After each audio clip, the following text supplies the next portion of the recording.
excited na ako buksan to. So guys, buksan natin. So, ano kayo naman niya guys? Wala, dalawa lang naman niya. Pero maganda. So guys, tignan natin. Oh my God! Tumalsik pa pala guys. Ayan.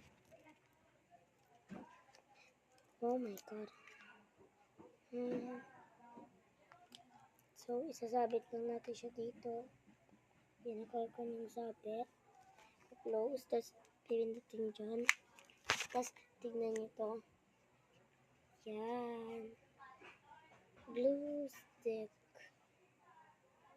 Ay, nano ko pa labas. Like and subscribe pag gusto nyo buksan ko to. So, bye!